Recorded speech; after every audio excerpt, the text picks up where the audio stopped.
do a check with you guys. I didn't put an end time on this. We have a lot to get through, but I don't obviously want to go on forever because I know Kate and Dan and Sandy, you guys have had busy days, and we have a meeting tonight as well. So um, if we can try and keep it to 90 minutes, great. If not, I think definitely we should end regardless of where we are by 5 to give everyone a little break.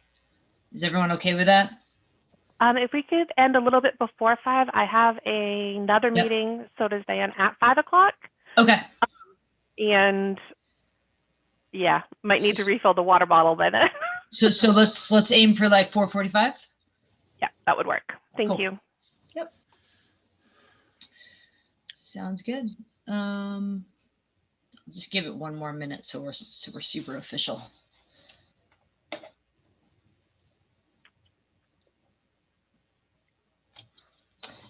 And Kate, if you wouldn't mind driving and just sharing the slides, I'll take notes on my end just to make sure we capture everything. All right, cool. Is it okay with folks if I pull up this sort of annotated agenda that I sent out and we go from that as a landing page? Yeah. All right, so all I have to do is. While you're doing that, Kate, I guess I'll just formally call to order the school board finance committee meeting for Thursday, March 4th. So most of the agenda is just based around the budget development. So just getting an update from Kate, Diane, and Sandy on sort of where they are in preparation or as we head into next week for the budget workshops. But then a couple other specific items to talk through related to the town council goals. And then the long range planning spend, which I know has been a topic of conversation of late.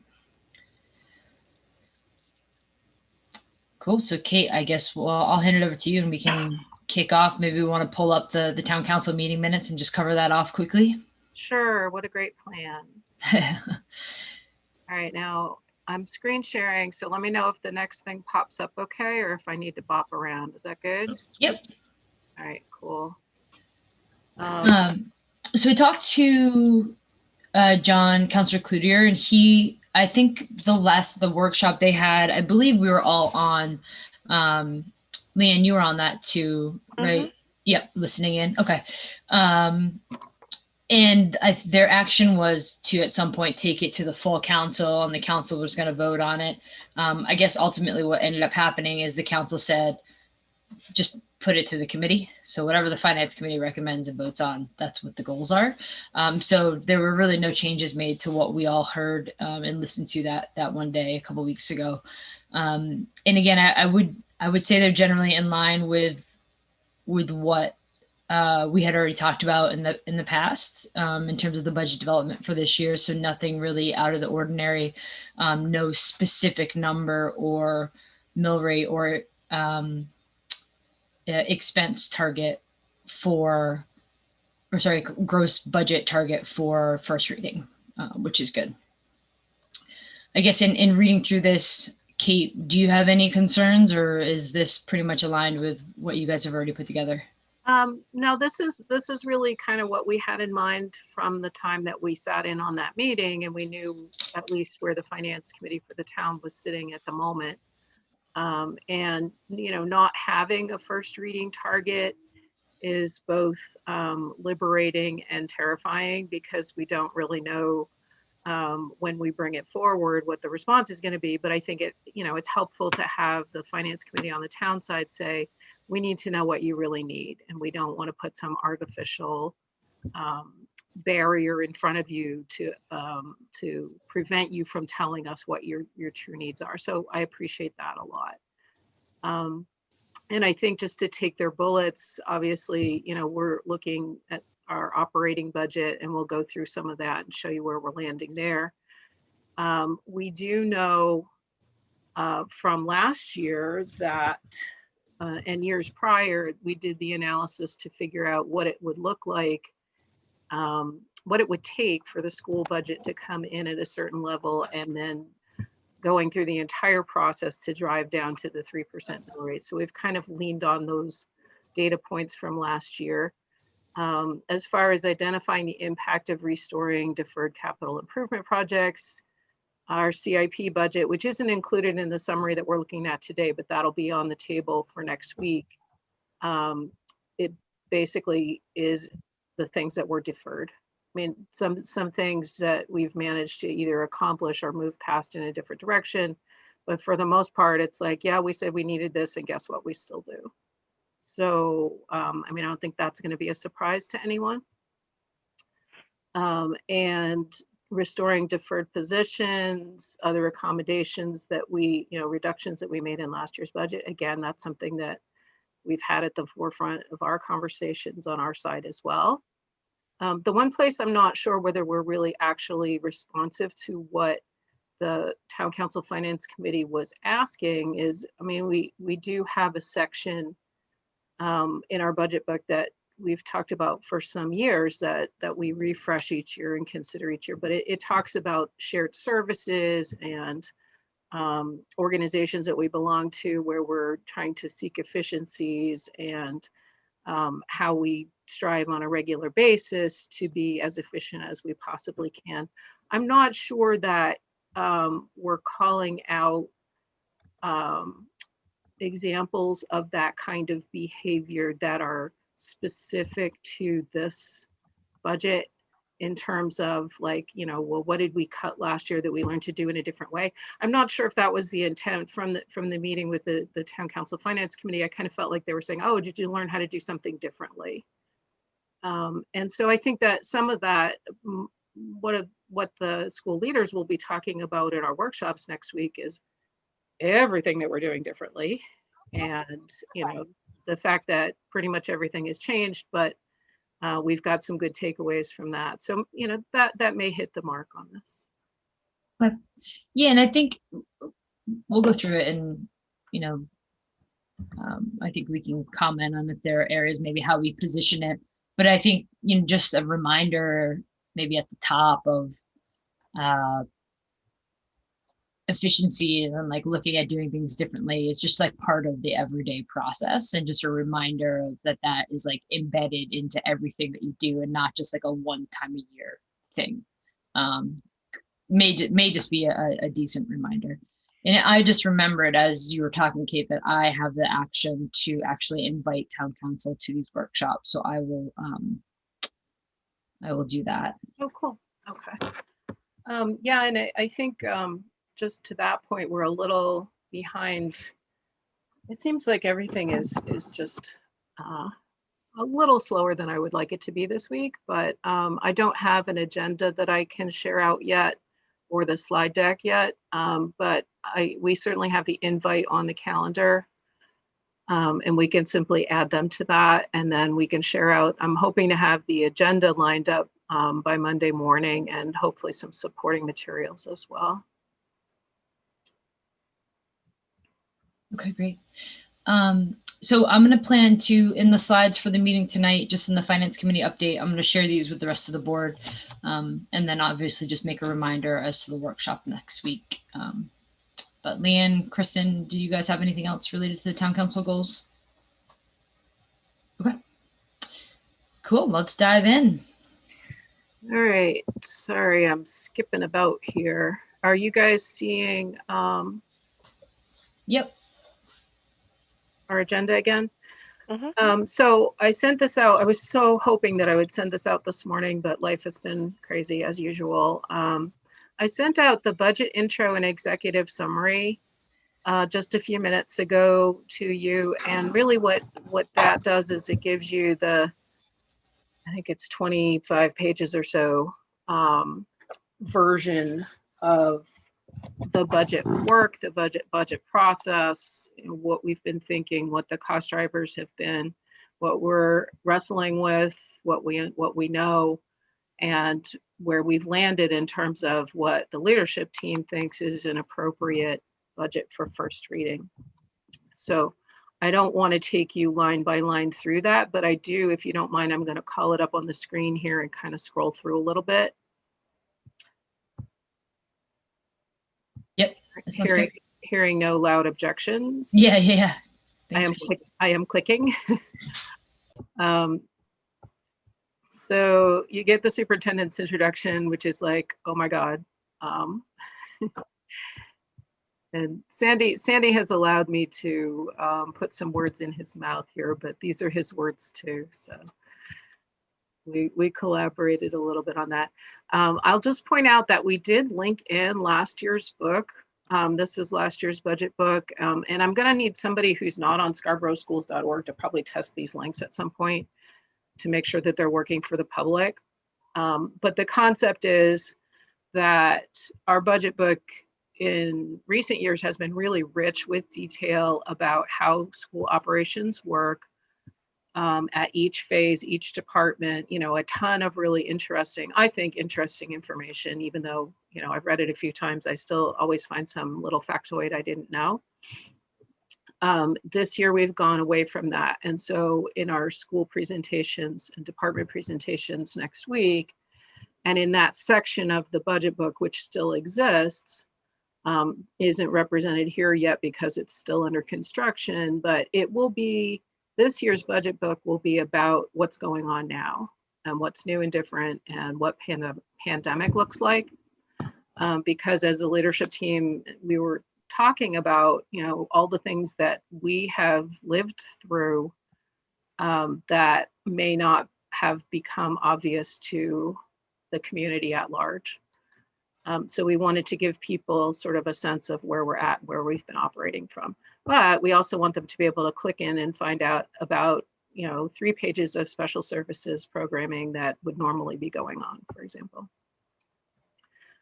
So we talk a little bit about how the budget was built, what kind of feedback systems we have built in, and pretty much everything that's in this intro is reminding folks that life has been a little bit different over the past year.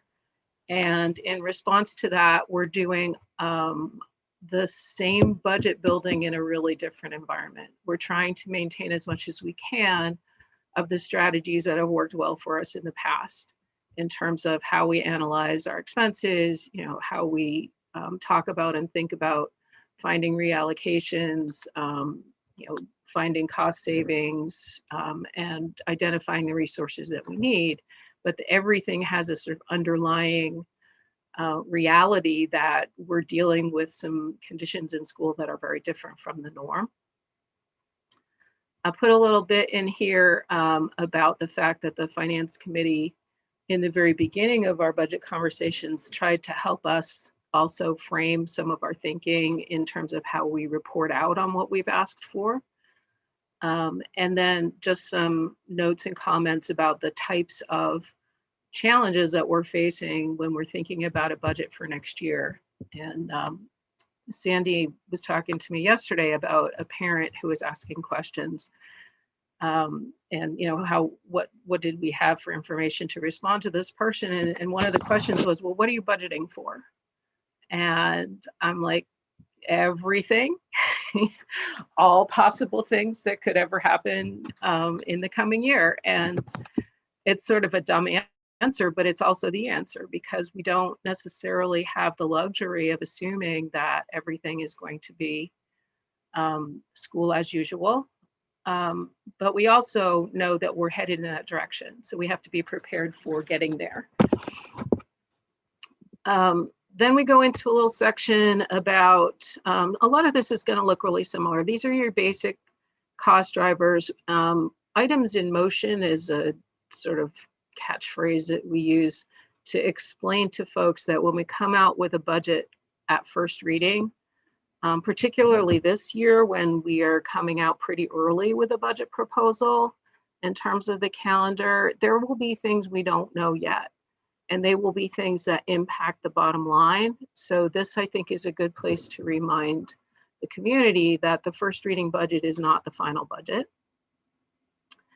And that there are things in the first reading budget that we don't necessarily know solidly where they might land by the end of the process. So we talk about salaries and benefits, the fact that collective bargaining is going on, and how we identify what to do in terms of a budget when we don't have an existing contract.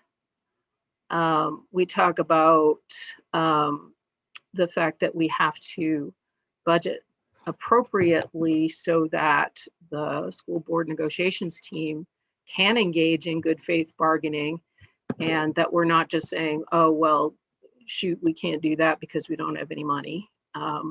That's actually kind of illegal and somewhat unethical. So, but it is hard to understand for some folks, you know, why don't you just sort of say, well, we have $5, that's it, go home. Then we talk about the different factors that we are considering in changing costs for FY22. We've got fixed costs, human resources. We're up to 80.2% of our total budget being human beings, salaries and wages, most under collective bargaining agreements. Anthem rates are going to be a little unpredictable this year. They've reached out to us and said, just like everybody else, wow, this has been a really weird year because their expenses have been, in some cases, quite a bit lower because with the government shutdown and folks not being able to access services, they haven't had those regular annual checkups and those, you know, you come in for your physical, it's time to do this, it's time to do that. A lot of the preventive care and elective procedures that they would normally be dealing with on a daily basis have been deferred. So in a sense, that's a savings for the insurance community. But then at the same time, they're dealing with unusual expenses in other areas like, oh, I don't know, vaccination, and unfortunately in COVID-related illness expenses. So they've basically said to us, we don't really even know what to tell you in terms of what your rates are, but we will tell you the week of April 5th, we will tell you the top increase for the whole state program on March 23rd. And that's based on the date that the MEA Benefits Trust meets with Anthem.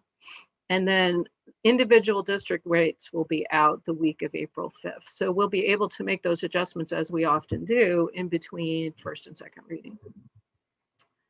Couple of other quick comments in benefits. One that I thought was really exciting, nerd exciting, is that main purse employer contribution has actually decreased for the first time since they started making individual school districts pay the employer share for teacher retirement. So that was kind of cool. And then here's where we start getting into my favorite item of the year, and the one that we're going to spend a lot of time talking about with this team and with the full board and with the leadership team and everybody else. Enrollment and class size. We've been wrestling as a leadership team for a couple of months now with what to do in terms of our enrollment data projections. And you've heard little bits and pieces of this through the school board meetings. One of the things that we first noticed right out of the barrel when we went back to school in pandemic mode was that the projections that had been spot on for 2 years now that we'd been using and relying on and been going, oh, wow, these are really working out well, were not designed for pandemics. So I'm going to just leave it there at the moment and keep going. And then we're going to circle back to that as a task, our next action item here. Then we run through minimum receivers of state subsidy, which people know what that is. We did get a little subsidy increase, which is great. I mean, a year ago, this time we were talking about curtailment and there wasn't going to be any state revenue and everybody was going to be, losing subsidy. So that's kind of good news. There's a little blurb here about the ESSER II funds, which are the latest of the federal grant funds under the CARES Act to show up. And because they have a long timeline, this was the last piece of the grant, which we deferred deciding how to use those grant funds and applying for those grant funds to make that a part of this budget conversation because they're available to us all the way through 2023. And we'll talk a little bit more about CARES Act in a minute. use of fund balance, we're holding that static. We actually have about $688,000 in the bank right now from the end of FY20, which is cool because that's what we need to move forward. So we don't even have to save any surplus in FY21 to make this target, which is actually how business managers like it. Some folks don't love that, but it's basically, we want to know that we have it in the bank before we spend it. And whatever we generate in terms of surplus in this year that we're in today will be available to us to use in FY23's budget. One little item of note here, special education instruction. I don't know if anybody caught this in recent news, but the state of Maine decided that they were pretty much out of compliance with what they felt was intended by the federal laws under IDEA in terms of services for special education students. And so current state statute says that once a child reaches the end of the school year, when they turn the age of 20, they're no longer eligible for student services in public schools. So they've extended that now for 2 years. It might not be a full 2 years because they've got it based on the birth date now, but it now goes through the student's 22nd birthday. So that has some implications in terms of services at the high school under special education. I think I'm going to pause for a second because I'm talking a lot, and you guys are great listeners, but does anybody have any thoughts right off the bat? And I'm going to sip. All right, I'm going to bite. How many additional staff members are we going to need to have in place for the extra 2 years under the IDEA change? That is an awesome question, because that's exactly the point, right? What are the resources that you need to make this new mandate happen? As of this coming year in FY22, Allison has proposed adding 2 additional ed tech positions at the high school. And that's all for this year, mostly because of the students that she knows of now that are currently attending, what services they receive, and what it will take to continue to support those kids in the coming year. But that's 1 year, right? So she's going to have to now look at the kids that are coming up through the system and, you know, what their IEPs are, what services they receive, and then how do those services continue for an additional 2 years. So it's a lot of conversation to happen around that. And I believe there's a task force being set up by the Department of Education to address some of these questions, to help school districts figure out how it is that they're going to meet the mandate. And Diane, is Allison on that team? I think she was invited to be a part of that, right? I believe she is, yes. Yeah, so I think we'll hear more about that. Obviously, Allison will have her own little section in our workshops, but it's at the moment, it's, I think, a pretty minimal impact. But it's something that, you know, will vary from year to year depending on the student services needed. Okay. And is it a may or a must? For the special education, it's a must. You got it. Well, no, I'll take that back. The parents could say, I'm all set. You know, we found some other thing that we want our child to do.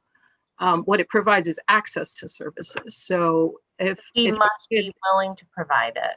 Right. And, yeah. and if the kid is on track to graduate, then they've graduated and that's fine. Right. So if you think of it in terms of the students who are most likely to need the most intensive services, those are likely to be the students who might need more time or take more time to receive those services. And those are the families that might feel that it would be beneficial to their child to take advantage of that. My question was more not on our end, but would we also need to have somebody tracking for truancy? That if a student wasn't attending and had to attend, I see. if they were to account for that as well. Right. So if a child doesn't come to school after the age of 20, now what, right? Correct. Well, and I think that what we're talking about is students with IEPs. So there's already a pretty rigorous transition program in place for students who are exiting school and moving Okay. into adult life. And I think it would probably be folded into that process to say, you know, there would be some form of agreement between the family and the school district that, you know, this is what we need and this is what we don't need. I think what's interesting, and Diane brought this up recently in a meeting, was that we could have a student move into Scarborough, a family move into Scarborough whose child is 21, and they could come out of the blue because we don't know, they haven't come up through our system. So that becomes a potential add in terms of resources, in much the same way that if a student moved in and their child was middle school age, right? It just sort of expands that possibility. Thank you. You're welcome. I didn't say anything about a parking lot for this. We'll definitely do that for the workshops because, you know, we're jamming a lot of info into a small amount of time. So we'll definitely use like a, hey, I need more info kind of document and capture stuff like that if we need to dig a little deeper. And Kate, at a minimum, I mean, it's this, given that this is now a public document, you're comfortable with us sharing this with the rest of the board, even if we don't have the other material before? Oh, yeah. Okay. That's my intent. This is public now. Yep. So, yeah, and this is basically just the first few, well, the first half, because the rest of the budget book is a lot smaller than it was, and I think some people will be quite grateful for that. But I did give the Leadership Council until the weekend just to make sure that they're comfortable with their sections that we're going to use during the workshop. So we'll post those up as soon as we open up the workshop. Okay, thanks. Other thoughts? Anybody want to pause and throw in a question?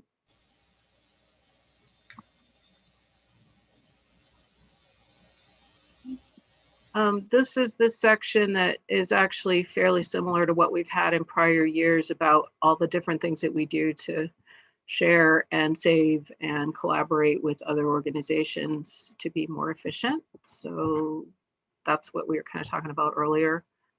Then we get into a whole little section here about CARES Act funding. And I know that from various conversations with school and town officials that and the community, that this is a big question. Like, you all got a couple of $1 million and it was great, and that was terrific. And we'd kind of like to know where that all went and what impact that has or doesn't have on your budget for this year and next year.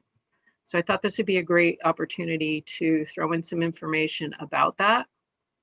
So the next few pages talk about the CARES Act money. The CARES Act funding is the sort of umbrella label for what came out of the federal government in response to the pandemic environment, and funding that was sent out both directly to schools through Department of Education and then through the state of Maine.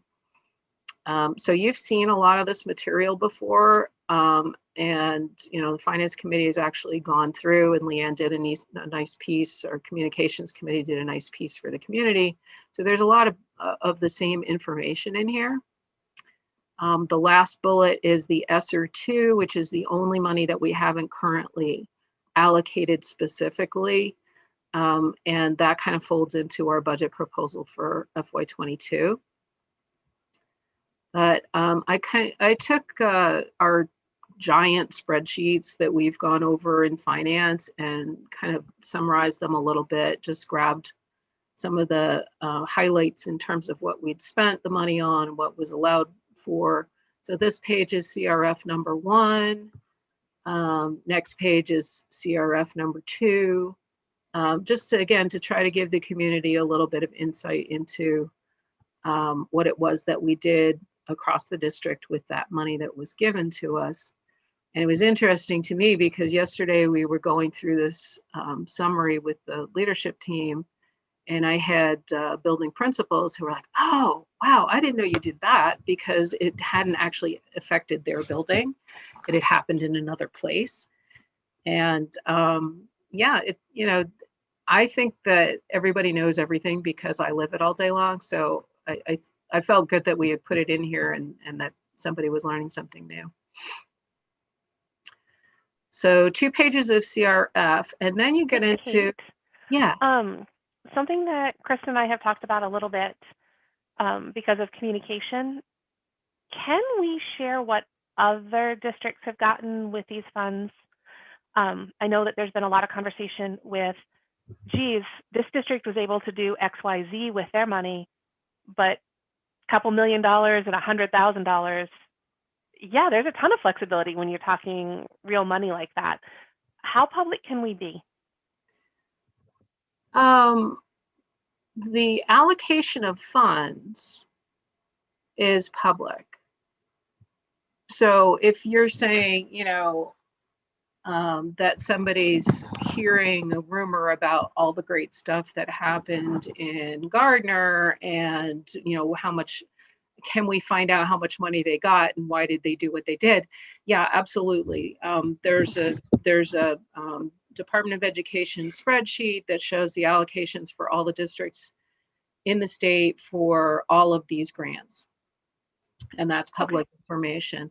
I think in terms of knowing what another district did or why they made the choices that they did, I think we could probably reach out to folks if there was a specific instance that we wanted to know about, and they would share it with us because they're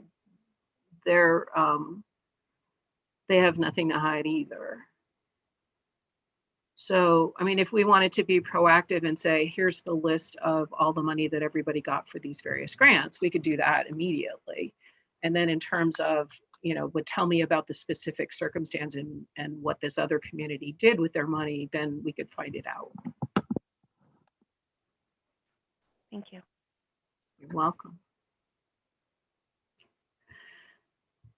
So this page, I am on page 10 now. This page takes the COVID money question down to the local level, because folks who have been following the budget process through last spring know that there was a lot of back and forth in terms of things being taken out of the school and town budgets. And then there was $556,000 put back into the school budget, and specifically called out as funding that was designated because of the COVID pandemic and because of special circumstances and needs that we would need to address. So again, just to kind of consolidate this information in one place for folks, this is what that money was intended for, was granted for in the school budget. And then underneath here, this is kind of your update on, well, what's happened in terms of the COVID impact on our budget. So you've got the money that was included in our budget here. This is our FY21 budget. And then what happens with it in FY22? Well, we're keeping the funding for 2 school nurse positions. We still need the school nurses that we have today, and we'll still need them in the fall. We are keeping a special education teacher position, which was funded through this $100,000 of Learning Recovery Assessment ESY. It's labeled summer supports, but this person's actually been in place partly through federal funds and partly through local funds for this entire school year. And we're keeping the bus drivers. Right now, we are actually 5 drivers short of 23 positions, but 23 is the number that it takes to drive all of our buses and get all of our kids onto a route if they come back. And I'll take a moment here for a shout out to parents who have been transporting their kids all year to and from school. And that's really absolutely the only way that we've been able to make school happen. in the way that we have, because we don't have room on our buses to transport all of our kids today with social distancing. But this assumes that social distancing restrictions are lifted at some point during the school year next year, if not right at the beginning, and that we're going to get all our kids back on our buses and that we're going to be running all of our routes. Kate, can I ask a question about that? Go for it. So did we not end up hiring those additional bus driver positions? And if we didn't, did the savings from that go into the fund balance that would be used for FY23? Yes. We had let me scroll this up a little bit. In the COVID money, and I'm using my air quotes here, we had 3 additional bus driver positions, and we did not fill those. And I say that in the sense that we've had turnover where we've had positions, we've had people come and go, but we're currently down 5 drivers. So we haven't spent all of our bus driver money this year. And we are still actively looking for more bus drivers. So it's not that we chose not to fill those. We would love to be able to fill those, but I think Scarborough, like many other districts in the state, are really scrambling to find enough folks who want to do this kind of work. Absolutely. We would hire them in a heartbeat if we could find them. But that said, you can't just sort of not have the budget for it in the coming year if you can find those drivers. So yes, you're absolutely right, Kristen. Anything that we've saved in that area and any other area where we haven't spent the money will roll into fund balance and be available for us in FY23. Thank you. Hey, Kate. Yeah, go ahead. Oh, go ahead, Kristen. Oh, no, I'm done. I'm just like trying to follow this, and I'm wondering if there's another way to show this, and I'll take feedback from Leanne and Kristen too. And I don't want to create more work for you guys, so I'm happy to make these edits because I think all the information is there. But I'm just getting a little confused reading this, and I'm wondering if we could sort of expand out that chart to show. Let me back up a second. I think what some people are going to want to know is not just what the money, the $556,000 was intended for, but what actually have we done with it? And I think some of those things, to your point, like are still in motion or will just be rolled over to the next year. And so I think, and I'm reading that, and then the 2 below, so the FY22 school operating budget retains COVID, and then the reduces COVID related funding. I think all of that is sort of one category, and then you start to get into some like maybe not directly COVID related things in the following two items. So I'm just wondering if there's a way that we could include in the chart a status of that spending, but also like what you get to in the bullets, which is that we're actually going to need to carry that money forward for next year, because it's not a need that's going away. That was like a one-time thing. Does that make sense? Oh yeah, and Okay. and I was thinking, I know that when we did our quarterly report for December, I included some language that was in that. Yep. So we might be able to steal from that and say, you know, here's, like, to your point, here's what we've spent in the current year. I'm just going to write myself a little note and say, incorporate FY21 spending or not, right? Right. Yeah. And I remember seeing that, which is why I think it was noticeably missing for me on this one. Okay, so I'm going to say that we've got some material from the Q2 report that we could sort of incorporate in here. The other thing I'm thinking about too is that because this is such a topic of interest, that maybe, and I know you guys are all doing communication stuff too, but maybe there's a way to just pull this out, just the CRF stuff, and use that as an update on its own. And I'm not sure exactly what that looks like, but you know, instead of having it be in the context of and moving forward into FY22, here's what's going on, it could be more in the context of a report out of, you know, here's where we're at. Mm-hmm. Okay. Yeah, I guess I'm just like really conscious. I understand this. I'm just preempting some questions that I think we're going to get with people, and what we've already heard from some town councilors, that they really just want to know, like, what are the COVID costs, right? And then what's the other stuff? And I think that the third, well, you could make an argument that a lot of it is all directly related to the pandemic and the weirdness of this past year and the reductions that we saw last year because of the pandemic and the uncertainty around revenue. Right, but you're right. The third and fourth sections are really not COVID, not spending on COVID needs. It's spending that we changed because of the economy. Right. Yeah. And you're right. I mean, it was like, yes, the pandemic is creating economic worry. But yeah, we could split those two out. Okay. And you know, the cool thing about this is that we can be collaborative in how we present this stuff, because even though this can go out as a document that people can look at, we can also refine it so that by the time we get to first reading, there's actually something that's like, here's our published doc. Yeah. Because that can be part of the town's book, and I'm not even going to give them anything until we've kind of been through it. So Okay. I haven't had a chance to read every single thing in here yet, but so this might already be in there, but if it's not, I think it would be helpful to highlight the restrictions on each fund and explain, I think particularly for the town council, why we couldn't just take this CARES money we got and give this $556,000 back. right. I think There's a little bit of a piece in here, and It's sorry if I'm already making in people dizzy, but back on page 7, there's this little section about restrictions, and maybe we put that in like in a text box or something so it's a little more obvious.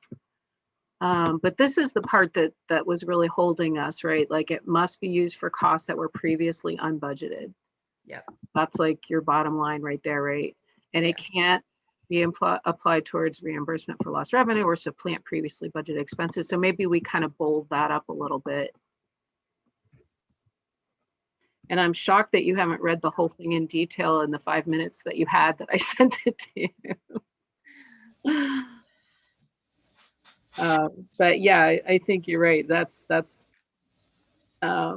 why, how did you get $4 million and we didn't get anything back? And I think that goes to Sarah's point too, because anything that we didn't spend, because we were able to make that happen with federal money, then becomes a benefit to the town of Scarborough.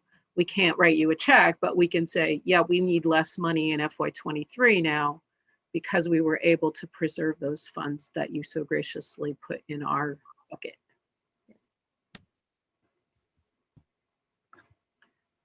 Other thoughts about that section? And if you read and ponder and want to share more ideas about this stuff, this is out there, but it's all editable, and there's no reason why we can't make it into a more understandable package for sure. Easily navigated. Cool. Thanks, Kate. That. Okay, so I don't want to skip over this, but this is, as we were saying a minute ago, these are positions and services that were removed from the FY21 operating budget. And as Sarah pointed out, it was kind of pandemic related in the sense that there was some stress and duress around whether we were going to have the economic capacity in the middle of a pandemic to support a budget increase or a tax increase in our town. So what you see in here are the items that our leadership team has said, can we please really have these back? Because we have lived through a year in which these positions would have been so helpful. We're really feeling the lack. And it kind of goes to the question that the finance committee asked, like, what are the things that have been deferred, not deferred, but they've been removed this year, that if you continue not to have those resources, there's going to be a significant impact on students. And then the added funding are two items that have been put into the budget. This is the 2 additional ed techs that we talked about a minute ago for special services. And then also we have a half-time social worker at Scarborough High School who's planning to retire this year. And using that retirement as an opportunity, because this person was only available half-time and had been a long-time employee with us, special services and the high school collaborated in their 2 separate budgets to identify funds that would allow that position to become full-time. And one of the major driving factors for that, I think you'll probably hear from Allison next week, was the fact that some of the students at the high school and special services have been really struggling right now with the hybrid learning model and getting out of their normal routines, and that they have been tapping into social work services, which, luckily we do have available for them, but that having more capacity there as those kids need to transition back into old-fashioned school or whatever new version of that we have, that was really going to be a critical need. And then we get into, what does the budget proposal look like? So this is the general fund operating budget with some definitions there. That's K-12 operating and non-property tax revenues, and then the tax request. And I've put this note in here a couple of different places that the school net budget or tax request is not the increase to the town of Scarborough's mill rate or tax rate. We are not asking to raise taxes by 4.49%. We are asking to raise our portion of the available tax funds by that amount. We go down here to this chart, and this one incorporates both adult ed and school nutrition because they're both funded with some tax revenue. And it just puts the 3 operating budgets together and gives you a bottom line that's just a little bit different from the bottom line on just the general fund itself. It's actually a hair lower from 4.49 to 4.46 because adult education is reduced a little bit. And the tax request for school nutrition is the same as it was this year. Okay, so here comes. Sorry, Kate. Just a question on that. If I'm referencing the agenda where you put some context in there from. Oh yeah, good point. This year's budget. Good point. Yep. Let's put that up here. So I just think it's worth noting that basically what you guys are what's being proposed right now is coming in lower by like 1.5% almost, if I remember. Yeah. Or about a percentage. If I go back and forth without making people throw up, from under 4.5%. Last year at this time, our net increase at first reading, which by the way had already been reduced from our original proposal, was 5.24% increase on the tax rate. And yeah, that's absolutely, it's a great point to make, and it's kind of why I threw these numbers in here. We didn't get a first reading budget target from the town council. We didn't agree on one in terms of joint finance, and that was, I think, deliberate, and we talked about that before, but it's worth noting that in normal times, if the school department comes in under 6% and the town comes in, I believe, at 3 or 4%, then it will drive to a 3%, under a 3% tax increase. Yeah. Yeah. So that's why I sort of had that as a goal. And it's why we had a lower number as our goal this year. Yeah. And I guess why that stuck out to me too was, one of the sort of unwritten goals, right, was kind of give us what you guys think you need, but also keep it pretty low. Yeah.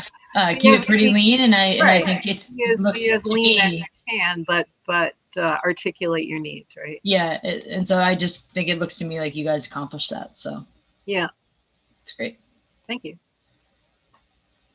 Thank you, school leadership team. Okay, so but then here's where things get a little bit twisted, because this takes us back to the enrollment projections, and I don't want to. I said I wasn't going to read the whole book, and then I did. I don't want to take us away from that data, because I think it's important for you guys to see the actual data. But this basically says that in our review of class size, potential enrollment, what we think school is going to look like in terms of enrollment numbers when we come back in the fall, we have identified the fact that the Wentworth School and the middle school could really use some more classroom teachers, 2 at Wentworth School, 3 at middle school, to make class sizes manageable, both in the normal sense in terms of our aims, but also in the abnormal sense in terms of what kids are going to need in terms of additional adult supports to be able to transition back into in-person learning. And there's a little comment in here about the unknown. We don't know anything about move-ins, and we don't know everything about kindergarten enrollment.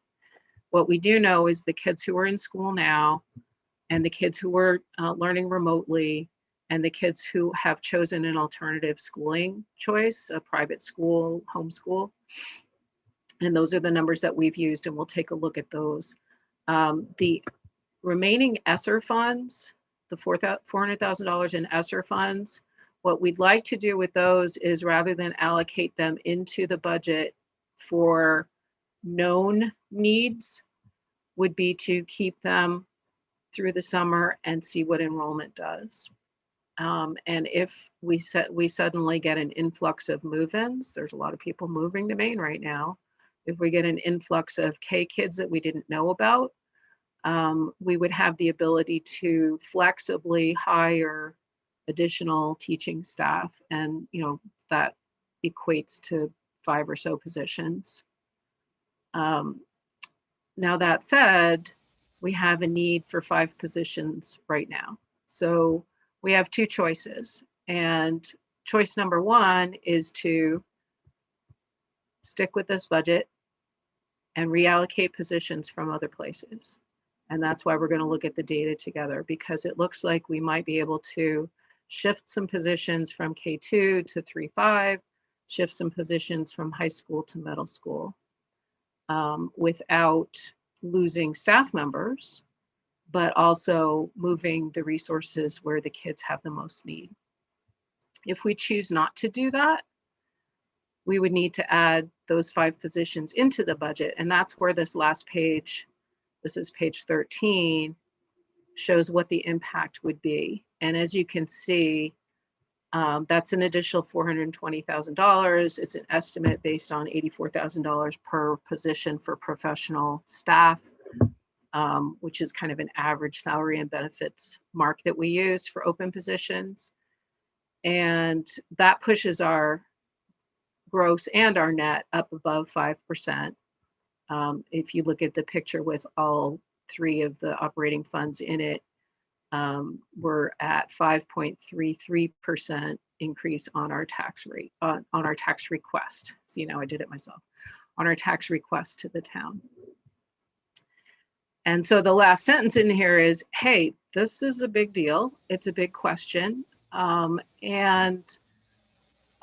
We talked a long time ago when we first got this team together this year about how tough it was getting through the budget process last year, when we kind of thought we had a great budget out there, and then we hit the COVID rails and we started trying to figure out how to remove a couple of $1 million from our budget, and what would that look like. And we had some real struggles and sadness and drama around staffing and positions being changed or eliminated or reallocated. And we really don't want to go there. What we'd like to do, if the leadership team had its way, we would say, hey, you know what, let's have this budget with the 5 positions in it. But we also recognize that that's a different ask from the budget that comes in, as Sarah just pointed out, a little bit more lean, a little bit more responsive to what we hope the town is looking for us to produce. So that's why we want this team to take a look at that enrollment data with us and think about this. And it's obviously not a decision that we're going to be making today. I think from my perspective, this would be the work that this team has between now and the school board's first reading. So what is it that we're going to put out there as our budget proposal for the school board to approve? Kate, can we stick on this for a minute? 'Cause I had some questions. I saw Leanne came off mute, so I'm assuming she does too. So Leanne, why don't you go first? This may not be popular, but I think if we need the 5 positions and if the numbers are supporting it, especially when we're talking about K2, we have to put them in there. And I think we need to be very clear that this impacts how we come back to school. If the numbers are there, they're there, and we don't really have a lot of option with that. And we can't just sort of make money appear at a later time, I don't believe. So I wonder if right now is a good time, Kate, for us to jump into that enrollment data so that we are. I think that's a great idea. I think showing you the level of detail on that. Would that be helpful? I didn't. Yeah, can I just ask a clarifying question before? I agree, Diane, but just real quick, just to make sure I understand. If you scroll up a little bit, Kate, what you're saying is the additional ESSER funds, so the 438, that is not included in this second proposal, right? That's sort of, we're saving that to see what happens in the fall. So right. Yeah, go ahead. Yeah, so you're absolutely right. And one of the questions that we tossed around in the leadership team was, well, okay, what about the ESSER money? Do we just say, okay, there's 5 positions, great, done? Yeah. Right. And so that's, I guess that you could call that another track that we could be on. What our worry is that solves our problems that we know about today. Mm-hmm. It doesn't solve the problems that we might encounter if we actually do get a huge influx of kids later on. So that's part of the puzzle. We've got to put that together. Okay. And then the option of reallocating, you said that was something that we could do, but like, what's the impact of doing that? Like, what's the negative impact of doing that? So the negative impact would be disruption of existing staff levels at K2 and at the high school. Because what we would need to do, and Diane's right, we can show you what we're looking at on the charts. What we would need to do to reallocate, what makes the most sense is to take 3 teachers that are currently at the high school level and put them at the middle school, and 2 teachers that are currently at the K2 level and put them at Wentworth. And I think I have a sentence in here that's, we would talk about folks who are retiring, so there's a natural change. We would talk about folks who might be interested in actually changing their job assignment, because that's a thing too. And then, we would, if none of that worked, then we'd be looking at seniority and certifications and things like that. But what we're trying to stay away from is the idea that we would fire a person, a human, and replace them with a different human. That's not the goal here. Okay. And final clarification question for me.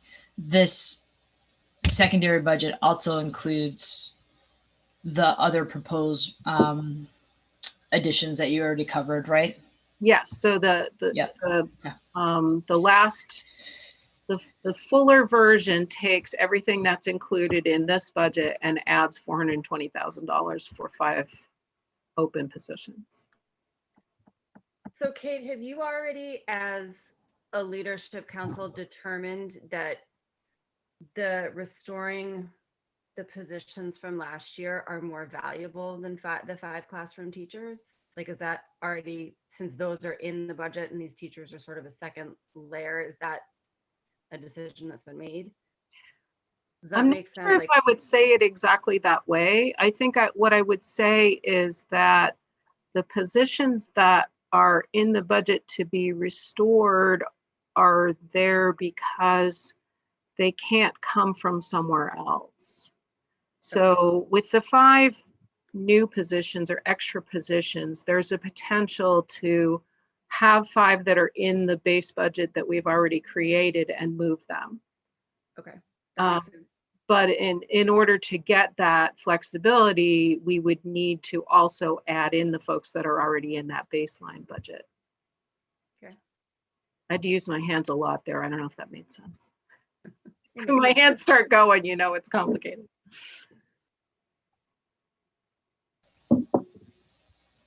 So other clarifications on what we're saying here, because I think Diane's right. I think it'll make sense if we take a look at the data charts. And we Great. can come back to this too. I'll just say that the rest of this is all different versions of charts, and all of these charts are the reallocation proposal without the additional 5 positions. So this is going off the reallocation model, and you know, all of this stuff can be updated and changed. If we decide as a team, as Leanne says, you know, this is what we need, we're putting this out there, then we would just update those charts to reflect the higher number. All right, let's see. So many thanks to Monique for putting these charts together out of about 500 different spreadsheets that we've been playing around with. Let's see if I can get this where we can see it. All right, are you seeing the slides? Yep. Okay. Mhm. And Number 2. Diane's going to help me out with this because she has also been the data guru on this part.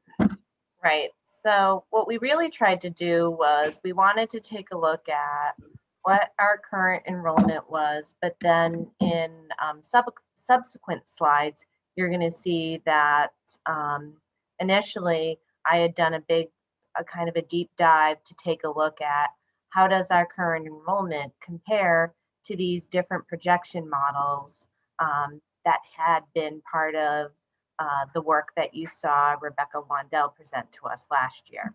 And I met with her for a couple of times to kind of get a little bit more input. But if you take a look at this first slide here, this is developed from actuals. So the other piece that we really wanted to take a look at was we understand that in this particular year, because of the pandemic, there were some of our families who made different choices for education this year outside of Scarborough Public Schools. And so we wanted to account for those students, knowing that although families had made those decisions for this year, they might make a decision in the future to return to Scarborough once we have the opportunity to provide consistent in-person learning. So if you take a look at this first table, what you'll see is we start with the current enrollment numbers in K to 5, and then we give you our projections based on actuals, right? Because students move over, right, from grade level to grade level, so you can see diagonally how that happens. And then we also wanted to account for those external kiddos that I just explained to you. And so we wanted to get what is that high number if those kids came back. And so you see those are in the blue column. Let's go on to the next slide if we could. All right, so then if we take a look, you'll see that we did a similar thing in grade 6 through 12, right? And so you can see that although some of our families in 6 through 12 also made decisions for their students to have other educational plans outside of Scarborough Public Schools, those really were lesser than at K to 5. The other point of information that I will provide to you is it is not uncommon at the high school level for parents to make those decisions in any year because it is a natural phenomenon as there are different choices, whether that be for private high school, for charter schools that have a specialty program. We do see some of that fluidity with high school students in any given year. But it's basically the same idea as the first chart that you looked at. You can go on to the next slide. And so this is where you actually see some of those different models that were from those enrollment projections. And so we start with, if we just look at kids based on current enrollment, that's the red column. There's that same blue column you saw, two slides, the two previous slides. If all of those kids who left Scarborough Public Schools come back, that's the number we would work with. And then I looked at what do we know to be true about our projections. And so we utilized the best fit model, the best fit multifamily model, and the best fit multifamily high model. I will remind you that up until this year, we had been matching that furthest column to the right. So prior to this year, whenever you got your enrollment projections, it would be compared to best fit multifamily high, and we held steady with that. As you can see now, what's happened is we've really fallen far away from that projection. And in fact, we are just approaching, and there is still some wiggle room in the general best fit model. And so our current enrollment, or even our enrollment, if we were to consider everybody coming back next year, still is not approaching the best fit model. And we are very far from the best fit multifamily high model. And so this is the conundrum as you see it here. And if you take a look at the next slide. Diane, can I just throw out there that the best fit model, that's the one that doesn't really incorporate the new building in Scarborough and the move-ins. Thank you. So that kind of stands to reason a little bit because people might have shut down their plans and not be doing what they might have expected to do in a pandemic. But it also creates the worry that as soon as the pandemic lifts, that we'll start going back to that model of people moving into town. Right, that's the big unknown, right? And previously, when Rebecca had provided those projections for us, she had given all of these different possibilities because we were always so well ahead of the best fit model. Our numbers were higher than best fit model. And so, she had done, these different iterations that included, formulas for multifamilies units because we had so much of that happening here in town. So the next slide is basically, again, a repeat of the slide that you saw. We just want you to actually be able to read it without a microscope. And so we broke it into two different slides for you. And so again, you can see where we sit in relation to the different models. And there are some differences to note here, right? On the previous slide, what you saw was at K to 5, even when we bring everybody back, we were still under the best fit model. The story at 6 through 12 is a little bit different. Our numbers are above what those projections were. And so when you look at that white column, all of those numbers except for grade 12 are positive numbers. That means they're above best fit model. Whereas when we looked at the K to 5 slide, um, our actuals with returning students, we're still below. So that's a little interesting thing that we have going on too. If we move on to the next set of slides, this is where we try to break down for you. Again, these are all just points of information for the board and the finance committee to consider as we talk about what do those numbers really mean, and then what does that look like for our classrooms. So at K-2, if we utilize the current number of K-2 classroom teachers that we have, which is that 38, what we wanted to do was break out what would class size look like with that same number of teachers. And so if we use that same number of teachers at K-2 up against those different scenarios that we showed you, either current enrollment or with all students returning, you can see that our class size would range anywhere from 16 to 18 students, again, depending on how many students actually come. And that's retaining our current number of teachers at K-2. If we look at the next slide, we're doing the same thing with Wentworth School. So Wentworth School currently has 34 teachers this year because we had been able to add 3 additional teachers with some of the funding that we had received this year because of COVID, and to accommodate in-person learning as well as remote learning for students and families based on their preferences. And so if we return next year, again, you can see those different numbers outlined. And if we maintain those teachers, class size would be 18 to 19. If we pull back those teachers because they were paid for with these extra funds that we had, you'll see how that impacts class size changes a bit, and we're moving from just about 20 to 21 students per classroom. So class size changes by about 2 students per class.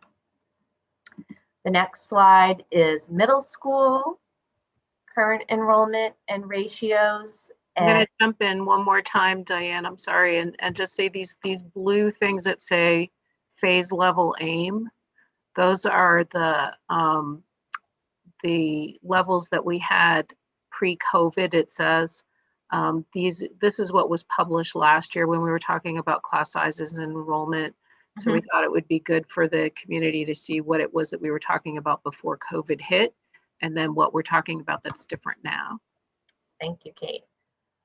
So at the middle school, currently they have 32 classroom teachers that teach core content classes. And so again, you can see that the middle school numbers, as you had seen in that previous slide, have been hanging right in there and beating some of those projections. If we maintain 32 teachers next year, class size, depending on who arrives, is 22 to 23 students. And then you can see below what what that ratio is like. Then if we move to the next slide, high school is where it gets a little bit tricky to talk about class size because it's so contingent upon specific courses that students might choose or be interested in taking. And so right now at the high school level, we have 70 core content teachers. You actually can see on that table below where the breakdown is in terms of content area and how many teachers we have and how many sections they teach. A section is what we mean when we say how many classes, how many courses are being offered. in each of those content areas. And you'll see that at the high school, if we look at the big overall average, which again is why we put the chart underneath, because it actually does range a lot, especially depending on content. But if we were looking at just a general average, the average class size at the high school would be 13 to 14. But when we dig into the actual classes below, you'll see that the ranges of the number of students according to course is quite variable. I'm not going to read those for you because I know that you all know how to read. So that is the enrollment information that we wanted to share, just to kind of really dig into the numbers more so that as you take into consideration that big picture that Kate offered you in terms of what our current thinking is, that you could have some of that data behind that to back up what all of that means. And of course, you know, for the purpose of discussion, we could certainly entertain, you know, playing with some of those numbers in terms of the numbers of teachers, et cetera, to see how that manipulates the formula and changes class size. So, Diane, can I attempt to summarize what I heard, and you can tell me if I'm way off or not, because there's a lot of numbers. I'm just trying to like. Yeah, absolutely. And again, I should have said from the start, Sarah, I apologize if, you know, like for me, because I've been looking at these numbers for a couple of months, it seems like what I'm saying is making sense. And for you, you're hearing it and seeing it for the first time. And so you're probably having a very different experience. It may be that it is crystal clear, but let's see. So there's three main variables I think that I've come up with. One is, will we go back full time? Will all the kids who were previously in school full time, will they come back? And then the third being, will the enrollment, the original enrollment projections continue to be true as they were pre-pandemic? So those are the three main variables that I've captured. Is that accurate? Yeah, that is definitely very accurate. Okay, so I guess if all of that comes true, it sounds like to me we might actually be in pretty good shape in terms of staffing and class sizes. Is that fair? Yeah, I think Okay. so. And again, I think all of these numbers kind of circle back to that other budget book where Kate was talking about the need for the positions at Wentworth and at the middle school, right? Right. So, and that was specifically why at Wentworth you saw us show you the 34 versus the 31. Right. Right. Yeah. So I guess the $1 million question for me is like, how do we try and get more accurate and like less variability in any of those three areas between now and budget? And or is that even possible? Or are we going to have to be making decisions off of best guess? So I don't know how much of that, quite honestly, is possible. Kate, if you go back to the second slide for a minute, one of the things that I kind of skimmed over, but you know, every single year, one of the huge variables is who's coming to kindergarten, right? Every single year, that's kind of a crapshoot, and we're, you know, shooting a dart at an unknown target. And our pre-registration for kindergarten is open. And as of yesterday, we had 157 students that are pre-registered for kindergarten. So that kind of gives us a sense of, you know, where we are currently with that. But I also know that, and you probably do too, because you've seen Many of the emails, we're getting a lot of feedback from families at the current time. And that's helpful for us to know what are the things that our community is wondering about. But there are some of our families who have been pretty upfront in saying, we want to know more about what your model is for fall before we decide whether we want to either one, come back, or in some other cases, whether we want to stay or pursue other options. Gotcha.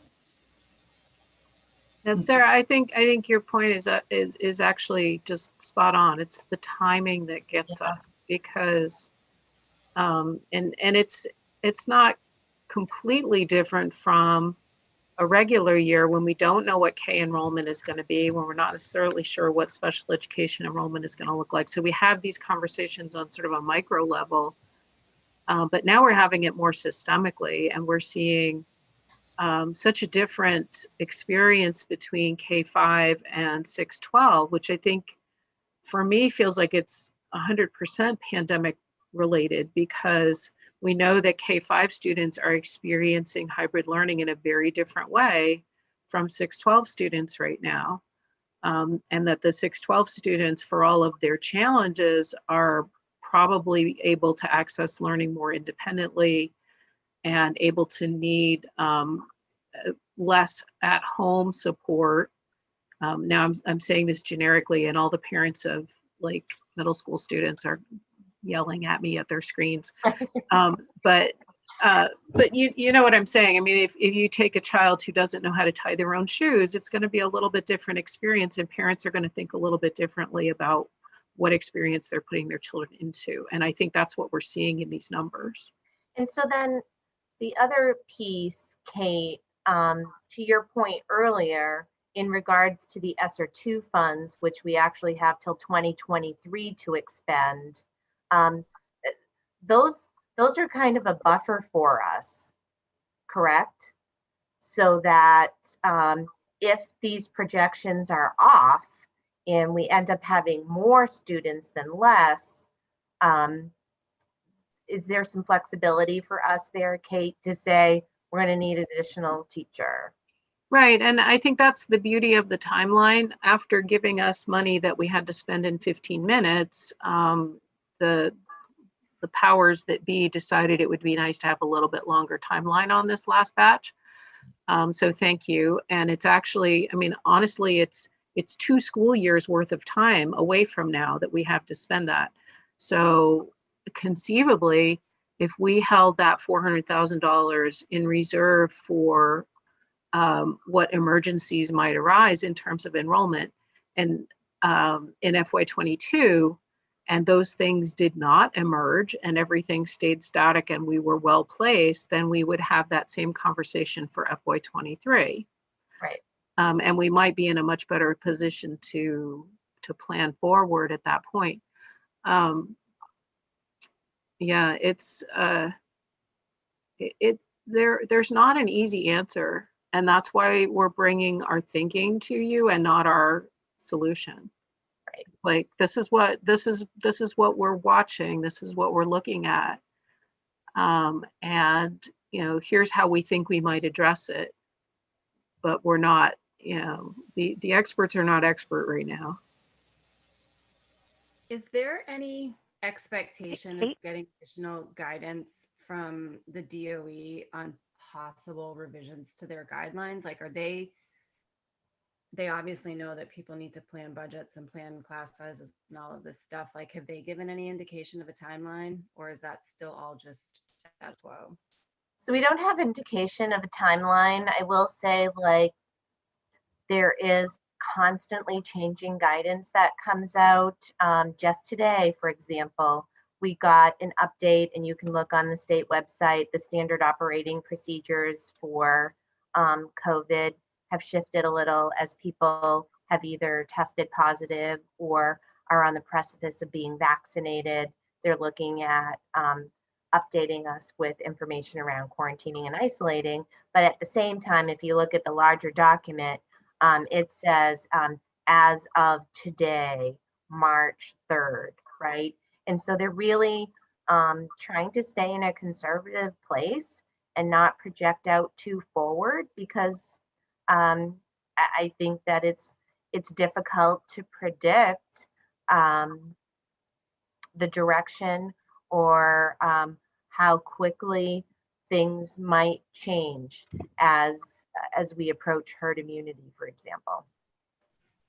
Yeah, and what we've heard messaging out of DOE has been kind of this balance between, an optimistic approach, like, yeah, we're cheerleading for you guys, you're doing great, just hang in there, it's getting better.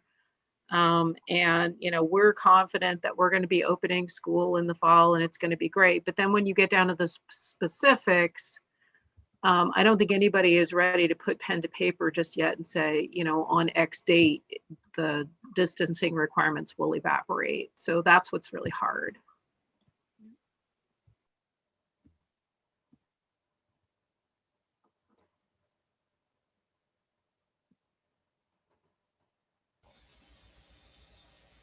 Leanne, did you have questions or thoughts?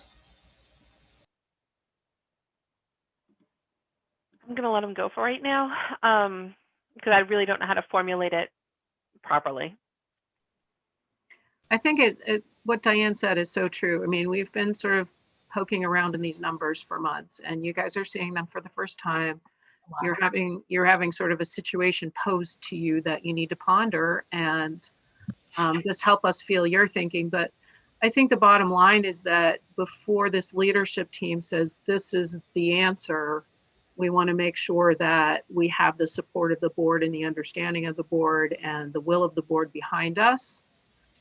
So that's why we've kind of gone down this either or pathway. That makes sense. How is, I'm just conscious of time and I want to make sure we end at 4:45. Is this enrollment data, are you planning to share this in the workshops? So that's a good question. I think that we hadn't really folded it into the workshop because of time, because, it just took us a little bit of time to navigate this. And we really wanted it to be a moment when folks could have a chance to hear directly from the principals and department heads. But I think it definitely needs to be shared and it needs to be navigated by the whole team. So however we think we can accomplish that, I think would be great. Yeah, I mean, if you all think that it would be helpful for the full board to hear this before they start hearing from each principal or department, I'd certainly be glad to walk people through that again.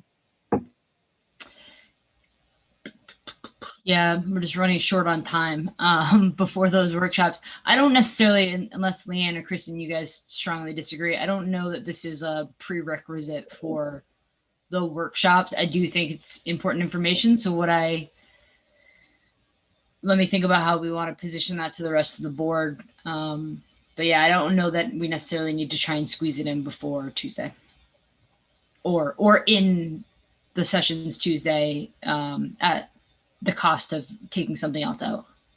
Yeah, perhaps it's better seated at a later time where you are more at a place where there are decision points that need to be made. Yeah. Yeah. I mean, it could be a piece of a rollout for first reading so that the public gets a little bit bigger shot at it. I'm not sure how many people are on with us today, but that might be an option. Or, I mean, there's any number of ways that we can get that data folded in. But I also know that the team has a lot of confidence in this group to go a little bit deeper. So that's a balance too. Okay.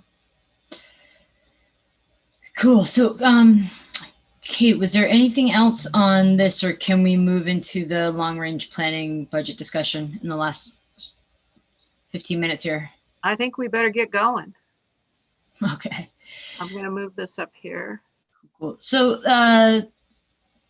there's a couple components to this, right? And Kristen and I talked about this yesterday, and the conversations all seem very cyclical and wonky. So we'll try and summarize this, but essentially what we need as a finance committee, I think it's our responsibility to make sure that we are asking for the funding that we need to progress the school project, which is a goal of the board this year. And so we know that we have $100,000 from this current year. What do we need to ask for in the budget in order to progress that? And the number we have in there right now is 250. Kristen, this is where I'm going to look to you and say, I think and maybe give an update on where we are with sort of refining that number. Yeah, based on the conversation that I had with Andrew and the email follow-up that he sent, I don't think that's going to be enough. I still need to go back and see what the amount of the proposal was from the firm that is tentatively the selected firm. And I think he said well, actually, no, I have to go back and read the email. I think it was to add the 3% to, it's going to be more, but at the same time, it's also going to probably put us over what we had intended to spend, Yeah. I think, overall. I don't know if it's just me, Kristen, but you're coming across really, really quiet. Sorry. I think I heard you say you have to go back and check. If I remember correctly, the number was 375. Yes, and then Okay. up that by 3%, but 100 of that's already budgeted, right? So it would be 275 plus 3% on top of the 375, whatever that difference would be. Sorry, Won't that put us over the $400,000, which would mean we'd have to go to referendum in order to expend the money? So let's see, if you take 275,000 and you add 3%. Oh no, if you take 375, because we'd have to add 3% to the whole thing, that's 386,250. Okay, so we're just Under 400,000. And then you subtract 100,000 that we have in the bank or previously budgeted, and you'd get 286,250. So I can use that as the placeholder. Okay. I think I just put in the 250 in my current chart, but from what I'm hearing, it was 3% off of the original amount, which Sarah, you said was 275. 375, yeah. And Right, and I right. think, Lan, and I might regret saying this, but like we got to ask for what we need. And if that means we have to go to referendum, then we go to referendum. But like that's the direction that we were given from town council, is ask for what you need, get the answers that we need, that the town wants. And I agree 100%, but I Yeah. think that where I was thinking on that line is, would that then prohibit this being operating budget? Because it has to go to referendum. So I'll jump in on that question. Anything that you buy in this town for more than $400,000 goes to referendum. So it's not a question of whether it's operating or CIP. I think that I wonder about the thought of putting this funding in our operating budget and what the driving need for that would be. What I know to be true is that you cannot bond funds for long-range planning projects unless they are directly linked to an approved building construction project.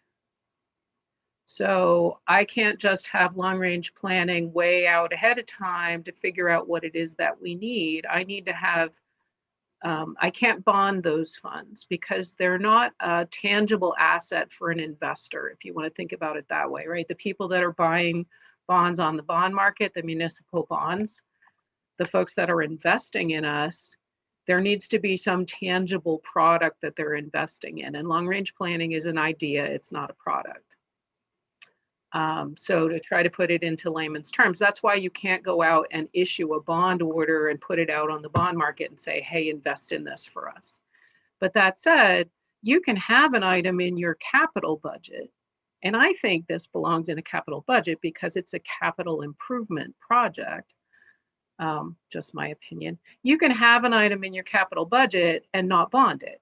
We know that because we sat around last year and talked about what was in our capital budget that was paid with bonded dollars and what was in our capital budget that was paid with reserves and appropriated dollars. So I think there's a little bit of confusion in terms of if it's in CIP, it must be money that you're borrowing and not tax dollars. And I agree 100% that we can't use bonded dollars for this. We have to use tax dollars. What I'm not sure about is why it would need to be in the operating budget and why it would want to live there. Yeah, that makes sense to me. The conversation wasn't around bonded or appropriated. It was around the type of project it was. And again, Tom felt pretty strongly that it could live in operating. So maybe Kate, if you could just touch base with Ruth or Tom directly and just clear this up, because I don't want this to be one of those things that keeps coming around and around, and I just kind of want to. And my recollection from the conversation was that you're absolutely right, Sarah. It could live in operating budget, but it could also live in CIP. And part of my recollection of some of the conversation was, if you choose to put it in your operating budget, then it just becomes part of the big school board ask. Yeah. It gets put in the CIP budget. That is something that the town council digs into and, has more say. Yeah. So how do we feel about that? Because I have some strong feelings, but I guess Leanne and Kristen, like, should we be advocating for moving it, even though Kate is saying that it really belongs in CIP, just so that it's less scrutinized? Maybe. I guess my concern with it is almost like a double jeopardy. I mean, we're going to vote on this twice now. Because let's call it, if we need to ask for what we need to ask for and it hits a $400,000 mark and it goes to be in front of the taxpayers, they're voting on that and they're voting on the budget. What happens if they shoot part of it down? Are they then shooting down so say they shoot down the referendum for the $400,000 that's in operating, but we pass our budget. How does that work? Because we're voting on it twice. Do you know what I mean? Or am I talking in a circle? I think I get you, Leanne, and it does seem odd. I think what would practically, from a practical standpoint, what would happen would be the same thing that happened when the town put it into their capital budget. The budget passed. They had the budget authority to spend the money. Then they went out to referendum and the community said, no, thank you. And so they had the budget authority, but they had no way to spend it. Okay. So I think that would be, that would kind of be the situation we would be in, regardless of where we put it. We could get authority to spend it in our capital budget and then not have it pass referendum if it reaches that level. I don't know. I think I want to walk back a little bit from saying that it doesn't belong in operating. I mean, people do have strategic planning money in their operating budgets. It's not typically something that we've done for something that feels as targeted to me as this does. Strategic planning money in our operating budget, usually, first of all, it's not quite at that high level. And secondly, it's not specifically for a building project. And the fact that you can't sell a bond about it doesn't mean that it's not actually tangibly linked in our minds, in our process, in our strategy to building a building.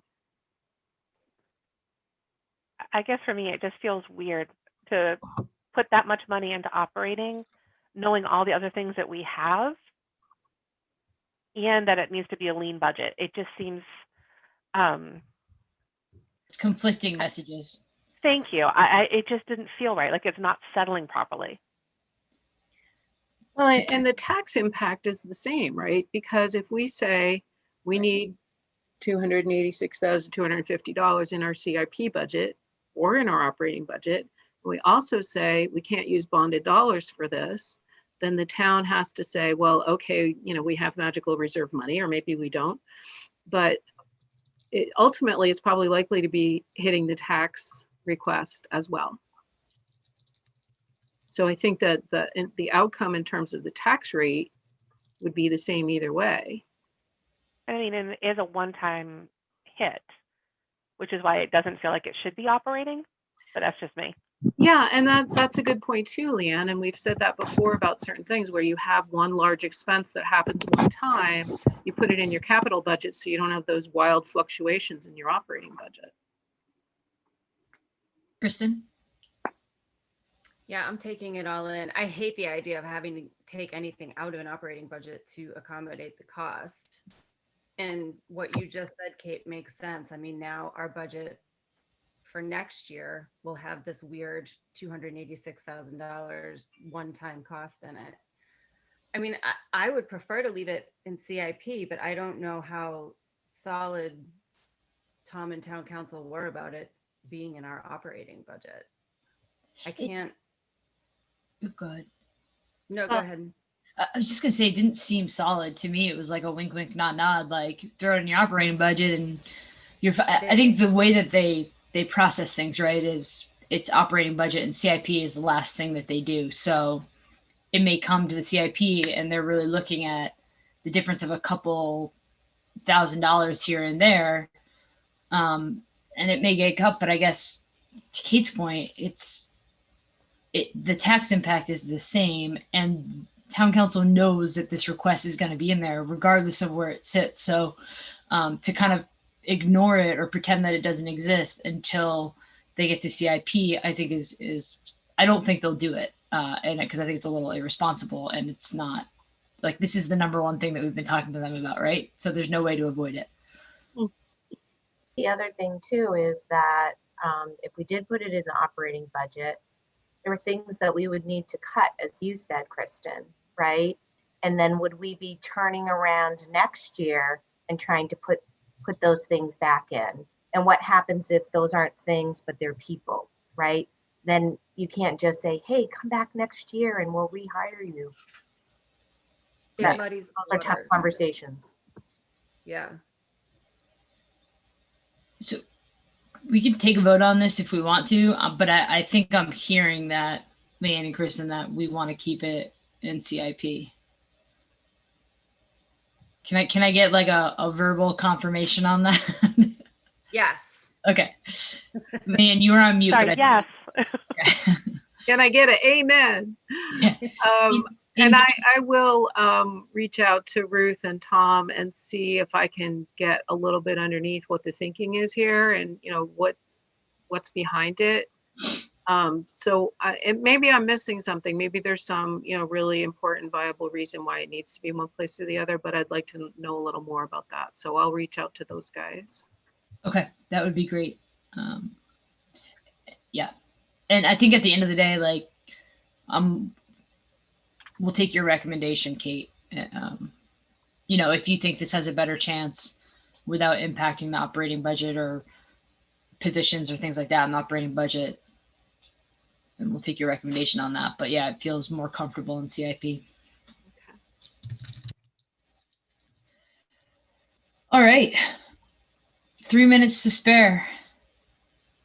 Any final thoughts, questions? Yeah, I've got one quick one. Will there be some work done with the portal where people are picking up this information?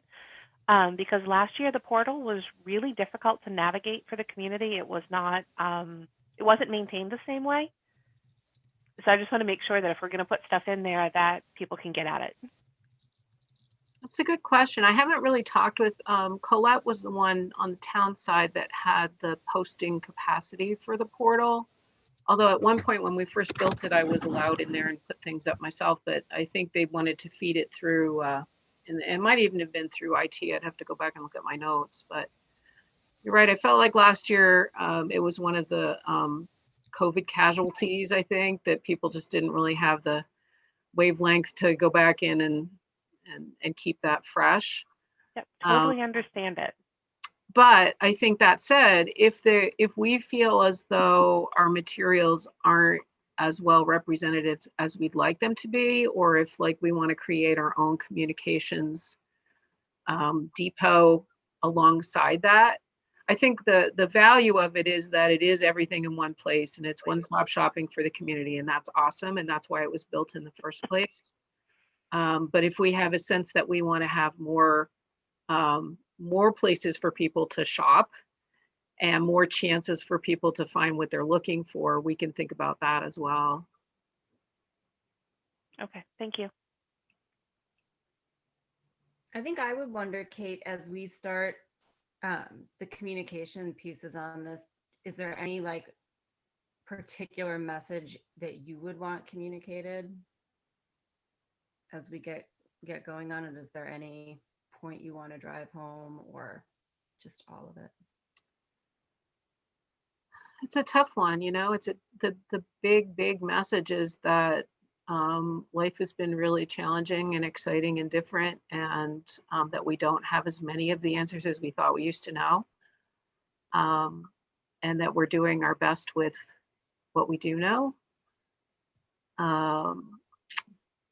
but that it comes at a price, right? Because to be able to do successfully what we've been doing, we need the resources. And I think that one of the things that we've been hearing from the community in these conversations about let's get school back open again, let's get kids back in place, is space is a thing, right? We have to make sure that the space restrictions are lifted, because we just don't physically have room to put people safely into one space with the restrictions as they are. But people is another thing, and people is already the biggest factor in our budget, and hanging on to the people that we do have and making sure that we have sufficient resources to take care of our kids in a pretty unusual time.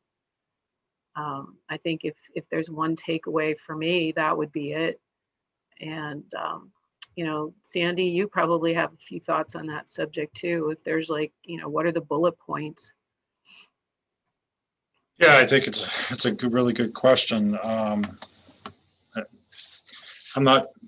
just looking at the time. I don't know if you think we should continue on, or Maybe something just to add at the top of the workshop. What's the theme? Yeah, and that was one of the elements we had in last year's workshop, is what are the takeaways? You know, how do we broadcast what it is that we're learning? Yeah. Great. So just as next steps, I'm going to go ahead and send this out tonight to the full board, and then I'll also send information to the town council on our workshops, but I'll share with them what we went through as well, just so they have that at their disposal. And that's it. Bless you. All right. We'll talk to you guys in a little bit. Thank you. Thank you. Thanks, Sarah. thank you. Bye-bye.